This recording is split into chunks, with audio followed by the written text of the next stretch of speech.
ज्यांच्या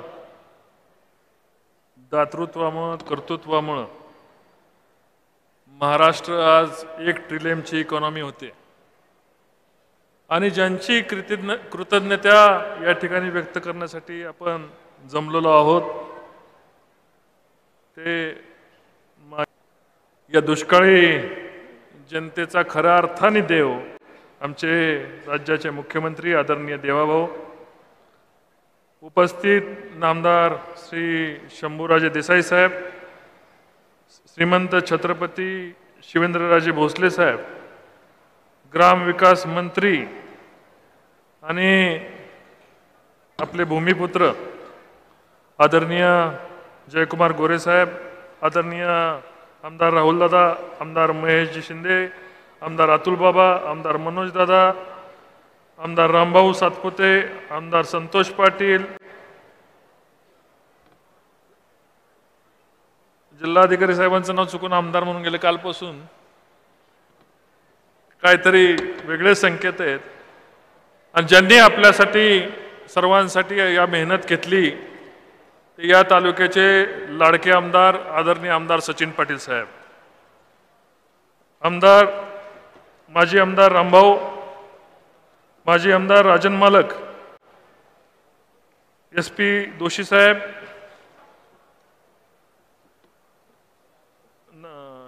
मुख्य अधिकारी नागराजन मॅडम, धुमाळ साहेब, प्रल्हाद तात्या, सर्वात महत्त्वाचं ज्या लोकांच्यामुळे ज्या अभियंत्यांमुळे आपण या ठिकाणी पोहोचलो त्या विभागाचे उपमुख्य सचिव महाराष्ट्र आदरणीय कपूर साहेब, आदरणीय गुणाले साहेब, आदरणीय धुमाळ साहेब, कार्यकारी अभियंता कोडलकर साहेब, वेगवेगळ्या विभागाचे BWDचे कार्यकारी अभियंता जाधव साहेब, सर्वांचं मी या ठिकाणी आज हा कार्यक्रम आपल्या श्रमामुळे आपल्या ताकदीमुळे हा कार्यक्रम फलटणचा होत आहे।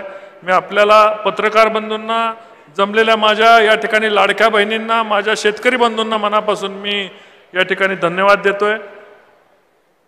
साहेब, हा कार्यक्रम होणं हे जवळपास आपण 4-5 महिन्यात मी आपल्याशी चर्चा करतोय की नीरा देवधरचा 2रा टप्प्याचं भूमिपूजन, याचबरोबर आपण मागणी केली वाघोशी उपसा सिंचन योजना, गावडेवाडी, शेखमीरवाडी या 3 उपसा सिंचन योजनेची मागणी या ठिकाणी आपण केली। नीरा देवघर जर पुढे आला असेल कुणाचं तर केवळ ही कृतज्ञता माझी एकट्याची नाही, ही फलटण तालुक्याची, खंडाळा तालुक्याची, माळशिरस आणि सांगोला या तालुक्याची कृतज्ञता आदरणीय देवेंद्रजी फडणवीस साहेबांना दिली पाहिजे। कारण आम्ही नुसतं माध्यम होतो, सरकारमध्ये राहून संघर्ष मी करताना पाहिलं आणि नीरा देवघरचं पाणी हे शेतकऱ्यांना फलटणला देतानाचा जो धाडसी निर्णय दुसरा कोणी घेऊ शकत नव्हता। मी अनेक मुख्यमंत्र्यांना काम करताना पाहिलं, पण एकच माणूस जो शब्द दिला त्या शब्दापासून कुठलीही परिस्थिती, कितीही विपरीत परिस्थिती आली तर शब्दापासून मागे न सरणारे आदरणीय देवेंद्रजी साहेब, आपले आभार मानावं तेवढं थोडं। फलटणला आम्हाला तुम्ही दिवाणी न्यायालय दिलं, याबरोबर सेशन कोर्ट दिलं। परवा आपण या ठिकाणी विनोदानी मला म्हणाला की आपण हायकोर्ट मागू नका, आणि मी म्हणालो साहेब आपण मुख्यमंत्री आहात तर फलटण तालुक्याला हायकोर्ट सुद्धा आम्ही मागू, तुम्ही आहात तोपर्यंत, कारण देणारा देवाभाऊ आहे। देवाकडे मागताना आणि देव देताना छप्पर फाडके देतो। आमच्या दृष्टीने तुमची जागा ही देवासारखीच आहे आणि तुम्ही नावाने पण देव आहे आणि कर्माने पण देव आहे। त्यामुळं आज या ठिकाणी RTO ऑफिस आलं, अप्पर जिल्हाधिकारी कार्यालयाच्या संदर्भात साहेब बोलतील, अप्पर तहसील कार्यालय आपण साखरवाडीला मागितले त्या संदर्भात बोलतील, पण फलटण तालुक्यामध्ये येणारे सर्व रोड साहेब सिमेंट कॉन्क्रीटच्या झालेत। बारामतीकडून तुम्ही या, आसूकडून या किंवा पंढरपूरकडून या, पुण्याकडून या, आमच्या छोट्या छोट्या गिरवीपर्यंत जाणारे रोड तुमच्या कृपेने आज या ठिकाणी सिमेंट कॉन्क्रीटचे झालेत। आदरणीय शिवेंद्र बाबा या ठिकाणी उपस्थित आहेत। बाबांना मला सांगायचं आहे, बाबा छत्रपती शिवाजी महाराजांचं ही सासूरवाडी आहे आणि त्यांचं दैवत हे शिंगणापूर आहे। आम्ही पाडेगावपासून शिंगणापूरकडे जाणाऱ्या या 60 किलोमीटर रस्त्याची मागणी आपल्या खात्याकडे केली आहे मुख्यमंत्री महोदयांनी। आणि माफ करा, शिवेंद्र राजेंची पण सासूरवाडी फलटण आहे, म्हणजे थोरल्या छत्रपतींची आणि धाकट्या छत्रपतींची दोघांची सासूरवाडी फलटण आहे. तर या सासूरवाडीसाठी पाडेगाव शिंगणापूर रस्ता आपण या ठिकाणी तुमच्या खात्यामार्फत मागितलेला आहे. मुख्यमंत्री महोदयांनी त्याच्यासाठी आदेश दिलेले आहेत. मी आपल्याला विनंती करतो बाबा की हा रस्ता पाडेगाव ते शिंगणापूर करावा. रस्त्यात जाताना नाईक बॉम्बवाडी लागते. त्या नाईक बॉम्बवाडीमध्ये साहेब आपण MIDC मंजूर केलेली आहे. त्या MIDC मध्ये लार्ज स्केलचा मेगा प्रोजेक्ट त्या ठिकाणी आम्ही मागतोय. आपल्याला तो लार्ज स्केलचा मेगा प्रोजेक्ट मिळाला तर फलटण तालुक्यातल्या 20-25 हजार लोकांना त्या ठिकाणी काम मिळणार आहे. साहेब तुम्ही आम्हाला पाणी दिलं, रस्ते दिले, दिवाणी न्यायालय दिलं, RTO ऑफिस दिलं, आता भव्य असं प्रशासकीय भवन दिलं. भविष्यात जिल्ह्याकडे होणारी फलटणची वाटचाल कोणी थांबवू शकत नाही. फलटणची प्रगती कोण थांबवू शकत नाही. भविष्यात जिल्हा निर्माण होणार असेल तर फलटणचं या ठिकाणी जिल्ह्याची सर्व साधनं फलटणमध्ये आहेत. जयाभाऊ मला चेष्टेने म्हणतात कधी गपचुपीत RTO ऑफिस तुम्ही जोडून घेतलं कळत नाही. पण जयाभाऊ सारखा दिलदार मित्र असल्यामुळे आपल्याला या ठिकाणी अनेक गोष्टीसाठी कधी विचार केला नाही त्यांनी की या ठिकाणी भविष्यात जिल्हा व्हायचा असेल फलटण तर माझा तालुका जोडला जाईल. कधीही नाही. नीरा देवगरच्या संघर्षात सुद्धा जयाभाऊने साथ दिली. प्रत्येक संघर्षात जयाभाऊने या ठिकाणी साथ दिली. आणि हे मी तुम्हाला सांगायची गरज नाही, तुम्हाला सर्वांना माहिती आहे. मला एवढंच सांगायचं साहेब की या ठिकाणी आम्ही पराभव झाला कुठला आमचा तो काळ आमचा नव्हता. काम करणाऱ्यामध्ये आम्ही कुठं कामी पडलो नाही. महाराष्ट्रामध्ये काम करणाऱ्या काही हाताच्या बोटावर मोजणाऱ्या खासदारांमध्ये माझा समावेश होता.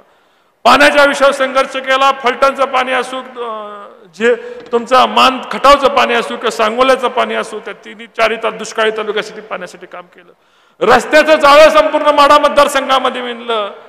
पण दुर्दैवाने या ठिकाणी काही जातीपातीच्या लाटी आल्या, 405चा नारा आला आणि दुर्दैवाने मला त्या ठिकाणी घरी बसावं लागलं. घरी बसताना या तालुक्याला आमदार तुमचा द्यावा ही मनापासून इच्छा होती, तळमळ होती. या ठिकाणी साहेब सचिन पाटील यांच्या रूपाने तुम्हाला या फलटणचा आमदार मात्र आम्ही देऊ शकलो. आणि मी एकटा देऊ शकलो नाही, तालुक्यातली जनता पाठीमागे उभं राहिली. या फलटण शहरामधनं मला साहेब 76% मतदान आहे. या लोकसभेला 76% आणि आमदारांना 74% मतदान आहे शहरामधनं. त्यामुळे शहराची भावना काय आहे आपल्या लक्षात यायला पाहिजे. विरोधकांना केवळ 20% 22% मतदान आहे. पण साहेब आम्ही या ठिकाणी ठरवलं, मी काय सांगितलं तालुक्याला, आपल्याला बदला घ्यायचा नाही. काय करायचंय?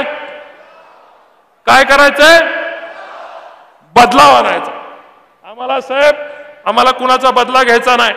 मी जेव्हा विधानसभेची निवडणूक जिंकली त्याच वेळेस या ठिकाणी सांगितलं होतं की आमचे विरोधक रामराजे असतील किंवा त्यांचे कुटुंबीय असतील, एकाने त्यांच्या दारात फटाकडे वाजवायचे नाहीत, एकाने त्यांच्या विरोधात घोषणा द्यायची नाही, एकाने त्यांच्या दारात गुलाल घेऊन जायचे नाही. ही संस्कृती पाळायचं काम आम्ही केलं.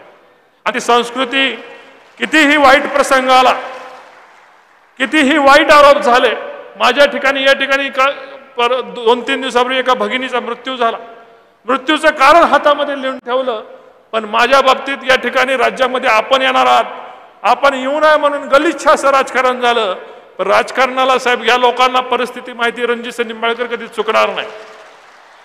वयाच्या 16 वर्षापासून मी काम करतोय साहेब. वयाच्या 16 वर्षी रस्त्यावरचे कॉन्ट्रॅक्ट होतं. घरातला 1 रुपया न घेता मी बाहेर पडलो आणि वयाच्या 16 वर्षी काम केलं. 18 वर्षी दुधाचा प्रकल्प उभा केला. हजारो शेतकऱ्याला 10 लाख लिटर दूध संकलन केलं. एका शेतकऱ्याचा 1 रुपया कधी राहून दिला नाही. आज स्वराज कारखान्याच्या माध्यमातून काम करतोय. तालुक्यातला सर्वाधिक दर या ठिकाणी कारखाना चालू झाल्यापासून देतोय का नाही? रुपया कधी कोणाचा राहिला का? साहेब अडचणी असतात, दुःख असतं, पण सगळ्यांच्या वेदनाला आम्ही सहृदय समोर जातो. माझ्या मुलींच्या सायकली तालुक्यामध्ये सर्वात तुमच्या वाढदिवसाला आम्ही संकल्प केला. आम्ही तुमची जाहिरात देत नाही, आम्ही तुमच्यासाठी फुलाचा गुच्छ घेऊन येत नाही, पण तालुक्यामध्ये आम्ही निश्चय केला की माझ्या देवाभाऊ सगळ्यांसाठी करतात. आपण देवाभाऊंच्या वाढदिवसाचा संकल्प करा. 20,000 सायकली या ठिकाणी या तालुक्यामध्ये आम्ही लोकांना दिल्या. आमचा संकल्प आहे. आज दिवाळी माझ्या लाडक्या बहिणींनी जवळपास 30,000 कुटुंबामध्ये दिवाळी आम्ही दिली. ती दिवाळी देवाभाऊंच्या नावाने आम्ही दिवाळी दिली, कारण आम्ही लोकांच्या हृदयाशी जोडलं गेलेलं आहे. आमचं काम, मला माहिती नाही भविष्यात काय होईल, कुठला मतदारसंघ राखीव होईल, काय होईल, भविष्यात संधी मिळेल ना मिळेल. लोक म्हणतात मला की खासदार झालं तुम्ही सगळीच कामं एकत्र आणली. मी म्हटलं कामं इन्स्टॉलमेंटमध्ये आणणारा रणजित निंबाळकरचा स्वभाव नाही. मला तालुक्याला आज हे दिलं, 5 वर्षांनी दुसरं दिलं, 10 वर्षांनी दुसरं दिलं, असं व्हायचं नाही. मी राहील हे माहित नाही, मी उद्या राहील का नाही माहिती नाही, पण जोपर्यंत जीवात जीव आहे तोपर्यंत ज्या कर्मभूमीमध्ये मी जन्माला आलो, ज्या जन्मभूमीमध्ये मी जन्माला आलो, त्या जन्मभूमीचा प्रत्येक क्षण त्या जन्मभूमीसाठी जगणार आहे.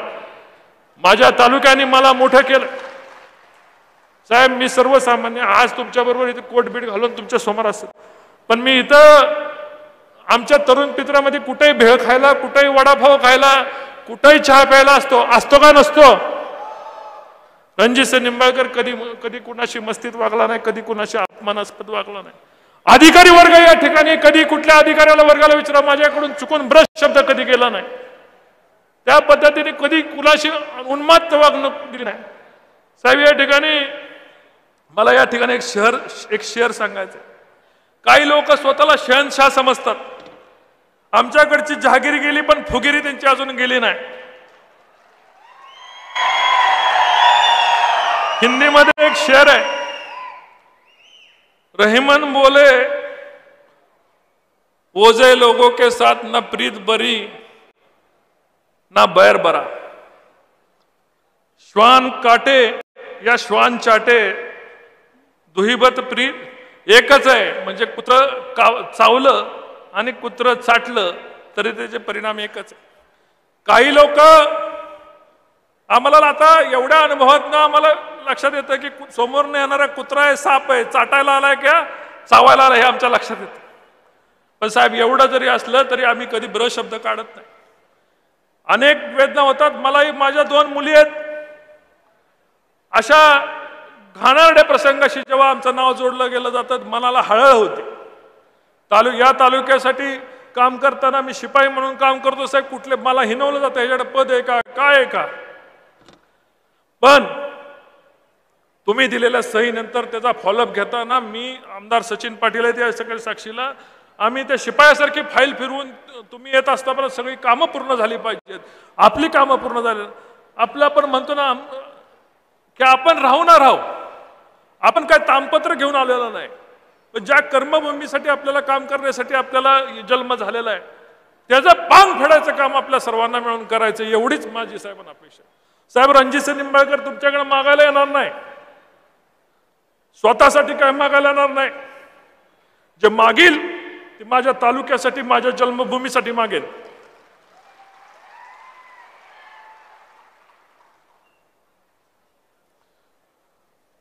जाता जाता एक शेर सांगतो. कई लोग समंदर खंगालने में लगे हैं, हमारी कमियां ढूंढने में लगे हैं, उनकी खुद की लंगोटी फटी है और हमारे ऊपर कीचड़ उछालने में लगे हैं. असे किती प्रसंग येऊन द्या आणि कुणी किती शिंतोडे टाकून द्या, जोपर्यंत मन साफ आहे, आत्मा साफ आहे, तोपर्यंत साहेब कुणाला घाबरणार नाही. तुम्ही इथं येण्याचा संकेत साहेब, तुमच्या सभा सगळ्या अमित भाई येणार असल्यामुळे कॅन्सल झाल्या, पण फलटणला तुम्ही मुद्दामून आला, तुम्ही येण्याचा संकेत हे खूप काही सांगून जाणार आहे, खूप काही लोकांना दिशा देऊन जाणार आहे. या मातीला ज्या 70 वर्ष इतिहासात कुणी काय केलं असेल तर फक्त देवेंद्रजी फडणवीस साहेबांनी केलेले, आणि तुमचे उपकार हे माझ्यावर आहेत आणि माझ्या तालुक्यावर आहेत.